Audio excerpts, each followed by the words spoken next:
ಇವತ್ತು ಬೆಳಗ್ಗೆ ತಿಂಡಿಗೆ ನಾನು ರವೆ ಇಡ್ಲಿ ಮಾಡ್ತಾಯಿದ್ದೀನಿ. ತುಂಬ ದಿನ ಆಗಿತ್ತು ರವೆ ಇಡ್ಲಿ ಮಾಡಿ ನನ್ನ ಮನೆಯಲ್ಲಿ. ಅದು ಅಲ್ಲದೆ ಸಮನ್ವಿ ಸ್ಕೂಲಿಗೆ ತೊಗೊಂಡು ಹೋಗೋ ಅಂಥ ಅಥವಾ ಅವಳಿಗೆ ಇಷ್ಟವಾಗೋಂಥ ಅಡುಗೆಗಳನ್ನೇ ಬೆಳಗ್ಗೆ ಮಾಡಬೇಕಾಗತ್ತೆ. ಟೆಸ್ಟ್ ನಡೀತಾ ಇತ್ತು ಸಮನ್ವಿಗೆ ಇಷ್ಟು ದಿನ. ಮತ್ತು ಇವತ್ತೊಂದು ದಿನ ಹೋದರೆ ಮತ್ತು ಸೋಮವಾರದಿಂದ ದಸರಾ ಹಾಲಿಡೇಸು. ಸುಮಾರು ಜನ ಮಕ್ಕಳಿಗೆ ಈಗ ಟೆಸ್ಟು ಈಗ ಮಿಡ್ ಟರ್ಮ್ ಎಕ್ಸಾಮ್ಸ್ ಎಲ್ಲ ನಡೀತಿರುತ್ತೆ. ಪಾಪ ನವರಾತ್ರಿಲಿ ಕೂತ್ಕೊಂಡು ಓದ್ಕೊಳ್ಬೇಕು ಅವರು.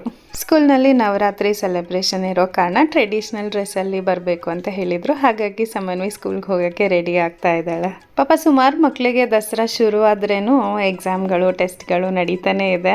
ನಮಗೆಲ್ಲ ಹಾಗಿರ್ತಾ ಇರಲಿಲ್ಲ. ದಸರಾ ಶುರುವಾಗೋ ಅಷ್ಟೊತ್ತಿಗೆ ಮುಗಿಸ್ಬಿಟ್ಟಿರೋರು ಎಕ್ಸಾಮು, ಮಿಡ್ ಟರ್ಮ್ ಎಕ್ಸಾಮು, ಅದಾದಮೇಲೆ ರಜಾ ಕೊಟ್ಟಿರೋರು.